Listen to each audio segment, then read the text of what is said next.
আমরা যদি এটা আজ থেকে 10 বছর আগে পাইতাম, তাহলে হয়তো নিজের কিডনি বিক্রি করে এগুলা পারচেস করতাম। এটা এখন বলতেছি, আদতে 10 বছর আগে এটার ভ্যালু বুঝতাম কি না এটাও প্রশ্ন।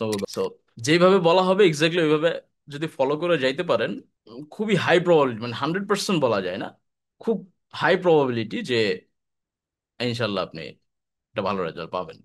জাস্ট খালি যদি আপনি ব্লাইন্ডলি, মানে যুক্তি দাঁড় না করে, কোনো ধরনের টাইম ওয়েস্ট না করে, কারণ আমরা অলরেডি ভাই 12 বছর ওয়েস্ট করে ফেলছি, এতদিন এগুলো প্রুভেন মেথড অ্যাপ্লাই করছি, মানুষের কাজ হইতেছে। এখন যদি আপনার আইসা আবারও যুক্তি দিয়ে, এটা দিয়ে সেটা দিয়ে, এটার লজিক এটা, ওইটার লজিক এটা, এত কিছু রেফারেন্স দিতে হয়, তাইলে এখন আর অত সময় নেই, আমি আপনার স্কিপ করে চলে যাব।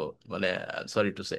যাই হোক, এই জিনিসগুলো ফ্রি অফ কস্ট আপনারা পাচ্ছেন। এগুলো বোঝার জন্য এগুলো তো অ্যাভেলেবেল ছিল, কিন্তু এগুলোর যে মূল্য আছে বা এগুলোতে ফোকাস রাখলে একটা লাইফ কিভাবে চেঞ্জ হইতে পারে, এই জিনিসগুলো আসলে বোঝার জন্য অনেক কাঠখড়ি পোড়াইতে হয়েছে আমাদের। যেই অবজেক্টগুলো পাইছেন স্টাডির জন্য, ভালোভাবে ফোকাস করবেন এবং ওইটার ভিতরে যে কোশ্চেনগুলো তৈরি হবে ওগুলো রিসার্চ করবেন। এত অলস হইলে হবে না, একটু রাখতে হবে, যেহেতু টপ 1%-এ যাওয়ার চিন্তাধারা রাখেন, তো পরিশ্রম তো টপ 1%-এর মতো করতে হবে, তাই না?